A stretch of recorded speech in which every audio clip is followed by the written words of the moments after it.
अस्सलाम वालेकुम क्लास।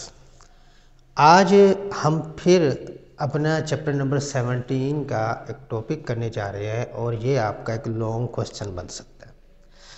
ये आपका एक ऐसा लॉन्ग क्वेश्चन है जिसमें डेफिनेशंस हैं।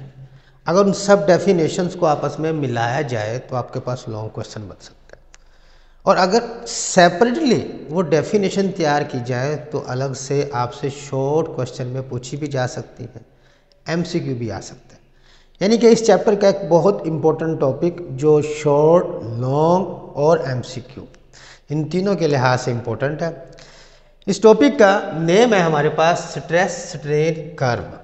कर्व मतलब ग्राफ, स्ट्रेस और स्ट्रेन का ग्राफ।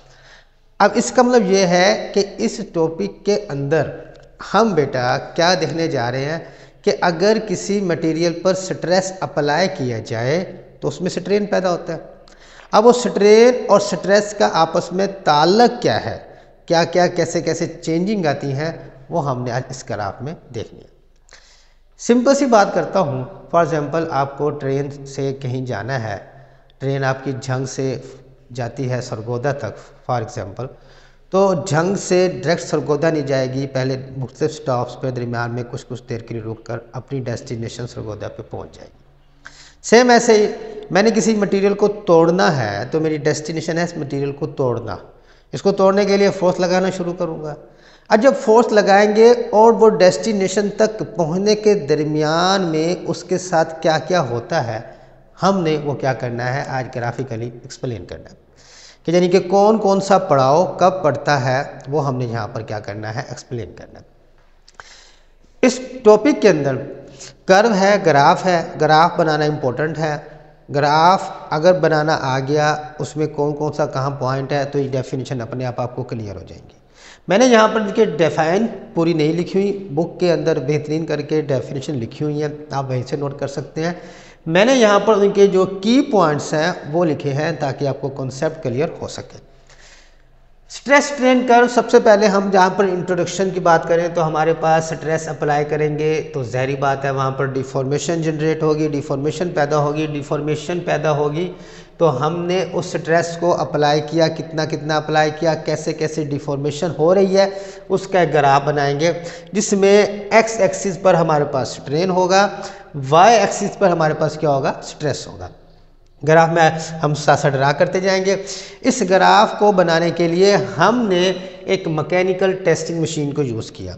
इस मैकेनिकल टेस्टिंग मशीन के अंदर आपकी बुक पर बनी हुई है, उसके साइड पर बनी हुई है कि मैकेनिकल टेस्टिंग मशीन में हमने क्या किया, एक वायर को लटकाया और उस वायर पर ऐसा ऐसा स्ट्रेस को बढ़ाते रहे, मतलब फोर्स को बढ़ाते रहे। उस फोर्स के बढ़ाने से यानी कि स्ट्रेस को बढ़ाने से स्ट्रेन या क्या क्या चेंजिंग आ रही हैं वो सारी हमारे पास ग्राफिकली हमें वहाँ ग्राफ की शक्ल में मिल जाती है। ये हमारे पास जनाब ग्राफ है।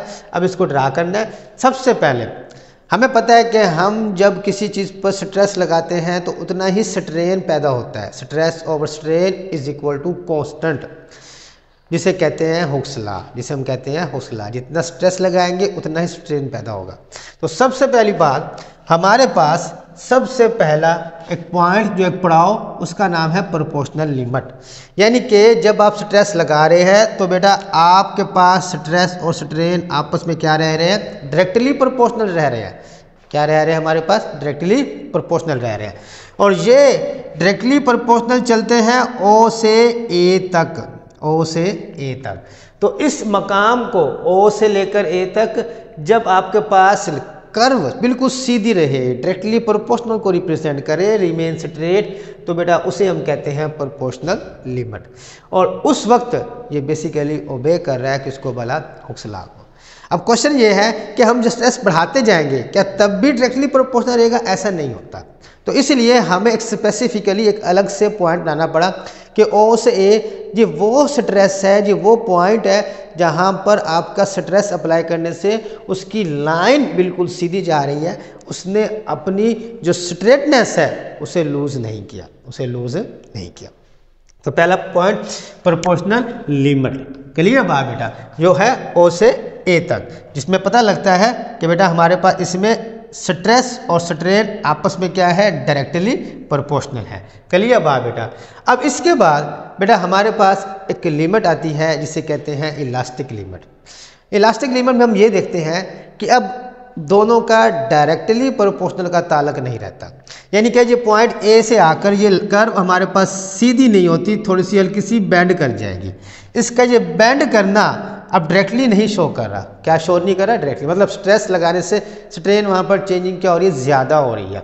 तो ओ से बी, ओ से ये पॉइंट आपका बी यहाँ तक, इसे बेटा हम क्या कहेंगे, ओ से बी तक इलास्टिक लिमिट। इलास्टिसिटी कल भी बताया था कि क्या बोला, यहाँ पर भी जाहिर हो रहा है कि वो लिमिट, वो स्ट्रेस की वैल्यू जहाँ तक कोई मटेरियल अपनी ओरिजिनल शेप में वापस आ जाता है जैसे ही हम स्ट्रेस को हटाते हैं। यानी कि फ्रॉम ए टू बी, सबसे पहली बात हमारे पास जनाब जहाँ पर आकर प्रोपोर्शनल नहीं रहा, इसका अब लिमिट, वो जो स्ट्रेटनेस है वो लूज़ हो गई है, और इस पॉइंट पर आकर बेटा अब हमारे पास क्या हो गया, ये डायरेक्टली प्रोपोर्शनल नहीं रहा। अब भला हमारे पास एक स्ट्रेट कर्व नहीं मिल रही, तो अब इसका मतलब ये है कि ये दोनों डायरेक्टली प्रोपोर्शनल नहीं है, पहली बात। दूसरी बात यहाँ पर क्या है कि इस पॉइंट बी तक, इस पॉइंट बी तक अगर आप फोर्स को हटा देंगे, ओ से लेकर बी तक, मैं ए से बी की बात नहीं कर रहा, ओ से लेकर बी तक आप इसको हटा देंगे तो ये वापस अपनी शेप में वापस आ जाएगी। तो इस ओ से लेकर बी तक को इलास्टिक लिमिट कहेंगे। ओ से ए तक प्रोपोर्शनल लिमिट है, जहाँ तक वो डायरेक्टली का ताल्लुक रहता है, लेकिन ए से भी ताल्लुक डायरेक्टली का नहीं रहता। अब कर्व सीधी नहीं रहती, लेकिन ओ से बी तक आप यहाँ तक किसी भी पॉइंट पर फोर्स को हटा देंगे, वो वापस अपनी ओरिजिनल शेप पे आ जाएगी, उसे कहते हैं elastic limit. From A to B not proportional, O to B load remove करेंगे, back to original shape, back to original shape. यानी कि इस बोर्ड मार्कर मैंने लगाया, हल्का से कर्व हो गई, बेंड हो गई। अब मैंने मतलब ये इस वक्त कहाँ पर है, इलास्टिक लिमिट के अंदर है। जैसे ही मैंने इसको छोड़ा बिल्कुल सीधी हो गई। तो ये जनाब मतलब ये है कि जब फोर्स लगा था शुरू में तो डायरेक्टली प्रोपोर्शनल, लेकिन आगे जाके डायरेक्टली प्रोपोर्शनल नहीं रहा, बल्कि स्ट्रेस की वजह से स्ट्रेन का इजाफा हुआ, लेकिन इलास्टिक लिमिट क्योंकि वापस अपनी शेप में आ गई। नेक्स्ट पे चलते हैं। अब हमारे पास एक है यील्ड पॉइंट। अब जहरिक बात है बी, ये यील्ड पॉइंट कहाँ है, इस पॉइंट बी पर ही है, इस पॉइंट बी पर ही है। क्या भला, अब इससे आगे जाओगे, इससे ज़्यादा स्ट्रेस लगाओगे तो बेटा आपकी जो परमानेंट डिफॉर्मेशन है वो बिगिन्स हो जाएगी, स्टार्ट हो जाएगी। क्लियर? यानी कि इससे इस पॉइंट को क्रॉस करोगे, मैं पॉइंट की बात कर रहा हूँ, तो ये यील्ड पॉइंट है, एक पॉइंट है, ये लिमिट, ये एक ओ से बी, ये भी लिमिट थी, वो पॉइंट है, तो वो एक नुक्ता है। ये वो नुक्ता है जिसे बी को हम यील्ड पॉइंट कहेंगे कि यहाँ से अगर आप आगे अपनी स्ट्रेस बढ़ाते जाओगे तो बेटा क्या होगा, परमानेंट डिफॉर्मेशन बिगन्स। अब उसके अंदर जो तब्दीली आएगी वो परमानेंट होगी, वो वापस अपनी शेप में नहीं आएगी। और ये कहाँ पर है, एट पॉइंट बी। क्लियर बात बेटा? अब नेक्स्ट बेटा आगे हमारे पास एक कैरेक्टरिस्टिक्स आ गई, प्लास्टिसिटी। प्लास्टिसिटी क्या है कि आपने क्या किया, इस बी को क्रॉस कर लिया, आपने और स्ट्रेस लगा दिया, बी को क्रॉस कर लिया। जब बेटा बी को क्रॉस किया तो अब इसके अंदर, अब बेटा इसके अंदर सी तक, यहाँ बी से लेकर सी तक जो फोर्स का इजाफा किया है, स्ट्रेस का इजाफा किया है, अब ये परमानेंटली डिफॉर्म हो चुका है। अब आप वो फोर्स हटा लेंगे, आप स्ट्रेस को हटा लेंगे, वो वापस अपनी शेप में वापस नहीं आएगा। तो इस फिनोमेना को कहते हैं प्लास्टिसिटी। एक इलास्टिसिटी, एक प्लास्टिसिटी। आपका अलग से शोर बन सकता है कि what is difference between elasticity and plasticity.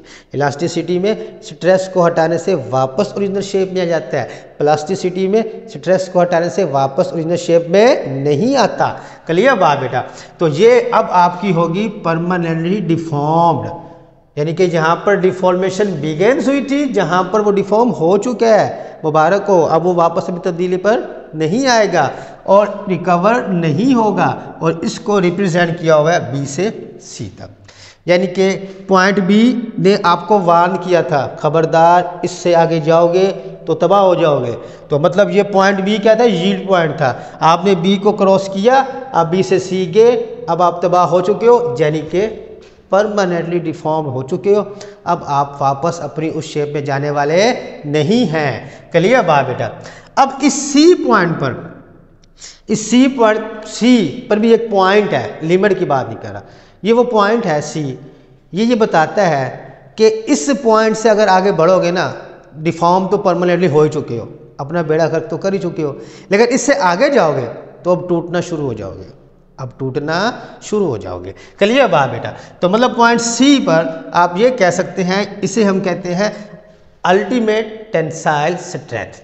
Ultimate tensile strength कहाँ बोला, पॉइंट सी पर। ये वो मैक्सिमम स्ट्रेस है जो कोई मटेरियल बर्दाश्त कर सकता है। इससे क्रॉस करेंगे तो मटेरियल टूटना शुरू हो जाएगा, मटेरियल टूटना शुरू हो जाएगा। क्लियर बात। तो इसे हम कहेंगे यूटीएस। बड़ी इंपॉर्टेंट डेफिनेशन कि व्हाट इज यूटीएस, वो बुक में लिखी हुई है कि मैक्सिमम जितनी ताकत बर्दाश्त कर सकता है पॉइंट सी पर। क्लियर बात बेटा। ये हमारे पास बन गया अल्टीमेट टेंसाइल स्ट्रेंथ, जिसे हम नॉमिनल स्ट्रेंथ ऑफ मटेरियल, किसी मटेरियल की वो ख़ास स्ट्रेंथ की वैल्यू कहते हैं जितना वो बग़ैर टूटे बर्दाश्त कर सकता है। अब बेटा बात याद रखिएगा कि बी से ऊपर तो परमानेंटली डिफॉर्म हो चुका था, लेकिन सी से ऊपर जाओगे तो टूटना शुरू, टूटना शुरू। अब सी से ऊपर जाओगे तो टूटना शुरू, और पॉइंट डी तक पहुंचते पहुंचते आपके अंदर फ्रैक्चर आ गया और आप टूट चुके हैं। क्लियर बात। तो उसे कहेंगे फ्रैक्चर स्ट्रेस। यानी कि क्रॉस सी किया, मटेरियल बिगन्स टू ब्रेक, और डी तक आकर उसने क्या हो गया, वो टूट गया, और वो क्या हो गया, टूट गया। और इसे हम क्या कहेंगे, फ्रैक्चर स्ट्रेस कहेंगे। ये आपकी कर्व है। मैं से एक बार फिर रिपीट करो, ज़रा गौर से सुनिएगा। उसके बाद दो डेफिनेशन है वो आपने देखनी है। सबसे पहले देखें कि हम अपनी ज़िंदगी गुजारते हैं तो हमारे पास कई ऐसे हालात आते हैं जो हमें वार्न करते रहते हैं कि आप अगर इससे ज़्यादा भी अपनी बुरी ज़िंदगी गुजारोगे तो आप टूट जाओगे। यानी कि वार्निंग्स मिलती रहती हैं। यहाँ पर भी वही सेटअप समझे, उसी लाइफ का स्ट्रक्चर समझे और आपको बात समझ आएगी कि देखिए, हमने एक मटेरियल पर स्ट्रेस अप्लाई करना शुरू किया और उसमें जितना स्ट्रेस अप्लाई किया उतना स्ट्रेन आया।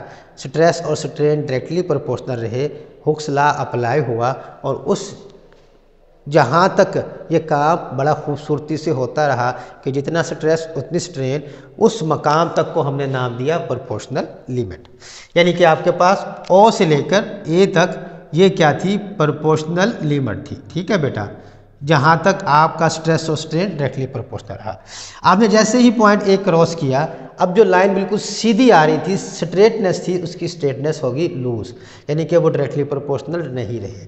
यानी कि स्ट्रेस और स्ट्रेन का अब इजाफा या कमी एक जैसी नहीं है। तो उसमें हमने क्या कहा, ए से बी, जिसमें आपके पास वो स्ट्रेट नहीं रहते।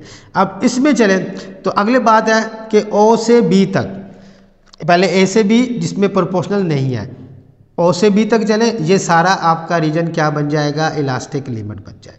इलास्टिक लिमिट वो लिमिट जिसके अंदर अपनी फोर्स लगाई, ठीक है जी, तब्दीली पैदा हुई, हो गई, लेकिन वो तब्दीली परमानेंट नहीं थी, वो तब्दीली परमानेंट नहीं थी। जैसे इस फोर्स को हटाया, जैसे स्ट्रेस को हटाया, वापस अपनी शेप में आ गई। क्लियर बात। और इसे हमने क्या नाम दिया, इलास्टिक लिमिट का, जो ओ से बी तक है। ठीक है बेटा। अब बी एक पॉइंट है, बी एक वार्निंग है, भाईजान इससे ऊपर जाओगे तो परमानेंट चेंज हो जाओगे, इससे ऊपर जाओगे तो परमानेंट चेंज हो जाओगे। इस वार्निंग का नाम क्या है, यील्ड पॉइंट।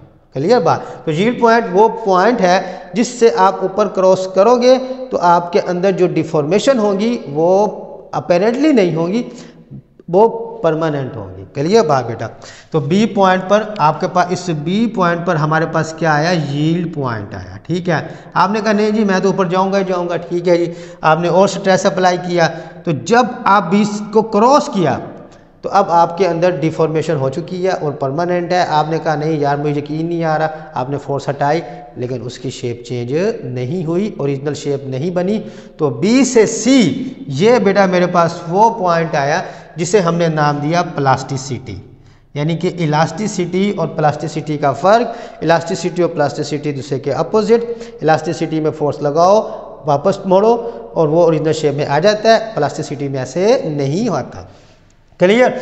अब सी पॉइंट आ गया। अब सी पॉइंट क्या है जी, एक ऐसी पॉइंट है कि जिससे ऊपर जाओगे तो मटेरियल टूटना शुरू हो जाएगा, इसलिए उसे कहते हैं अल्टीमेट टेंसाइल स्ट्रेंथ, यानी कि वो मैक्सिमम कितनी एक स्ट्रेंथ बर्दाश्त कर सकता है वो कौन बताएगा, पॉइंट सी बताएगा।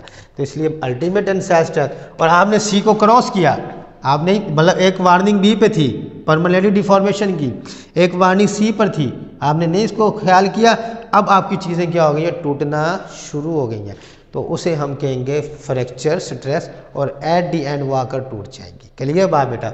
अब इन सारी चीज़ों से हमने मटेरियल को स्टडी किया, तो मटेरियल्स की टू टाइप्स हैं। कुछ मटेरियल ऐसे होते हैं कि जो पर फोर्स लगाए ना फ़ौरन टूट जाते हैं, और कुछ ऐसे होते हैं जो फ़ौरन नहीं टूटते।